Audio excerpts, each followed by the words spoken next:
ہم جنت میں چلے جائیں۔ تو اللہ فرماتا ہے کہ ہم نے موسیٰ علیہ السلام کو اپنے بہت سے نشان اور معجزے دے کر بھیجا، اور ایک معجزہ تو بالخصوص ایسا دیا جو ہر چیز پر غالب آ جاتا تھا۔ اِلیٰ فرعون و ملئہ، فرعون اور اس کے درباریوں کی طرف بھیجا۔ بات وہی سمجھائی کہ تبلیغی جماعت اگر بن جاؤ گے نا بسترے اٹھا کر، تو اللہ لائیے پھر دین کو سلام ہی کرنا پڑے گا۔ طاقت کا سرچشمہ صاف کرو، جہاں سے برائی آ رہی نا اس کو درست کرنے کی کوشش کرو، طاقت سے کرو یا جمہوری طریقے سے۔ حکومت کی تبدیلی اول نمبر، قیادت کی تبدیلی کے بغیر کچھ نہیں ہوگا۔ فرعون اور اس کے درباریوں کی طرف بھیجا، فاتبعوا امر فرعون، سب کچھ دیکھنے دکھانے کے بعد بھی بیوقوف قوم نے موسیٰ علیہ السلام کا ساتھ نہیں دیا، فرعون کی بات مانتے رہے، اس کے حکم پر ہی چلتے رہے۔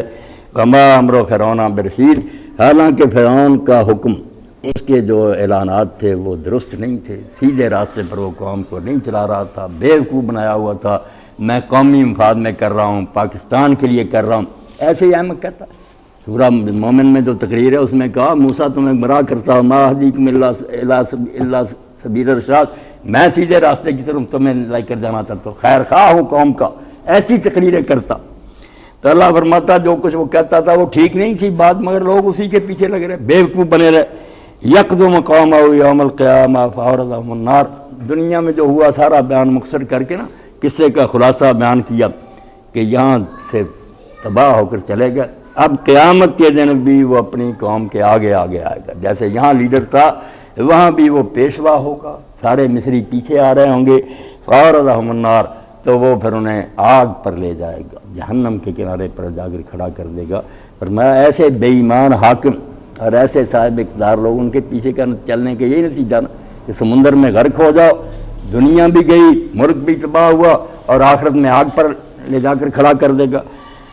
وَبِئْسَ الْوِرْدُ الْمَوْرُودُ، اللہ تعالیٰ نے افسوس کے لہجہ میں فرمایا کہ کتنا برا وہ گھاٹ ہے جہاں پر وہ اپنی امت کو لے کر جائے گا۔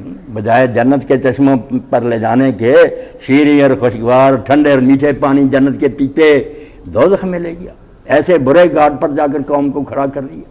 یہ یاد دلایا جا رہا کہ اندھے ہو کر ان لیڈروں کی پیروی نہ کرو، سوچا کرو یہ آپ بھی دوزخ میں جائیں گے اور تمہیں بھی وہیں لے جائیں گے۔ آنکھیں کھول کر دیکھو کدھر ہمیں لے جا رہا ہے۔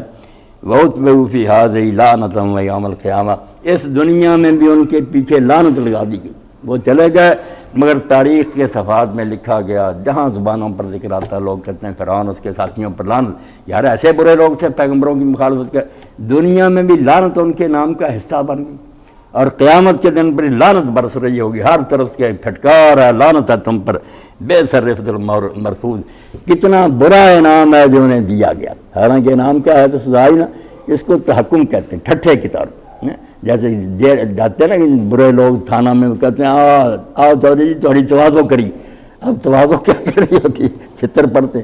تو ایسے ہی اللہ تعالیٰ جو انہیں کہہ دیتا کہ پیغمبر ان کو بشارت دو عذاب علیم کی، بشرهم بعذاب علیم، تو آدمی حیران ہوتا ہے یہ خوشخبری کیا، خوشخبری ترجمہ ہے، خوشخبری دو دردناک عذاب کی، نہیں، یہ ان سے نا استہزاء ہے، طنز ہے کہ اب مزہ آیا، چکھ لیا اپنے کیا کا پھل تم نے، بے سر رفد المرفوض، کیسا برا انعام ہے جو اس دن انہیں ملے گا، دوزخ کی آگ۔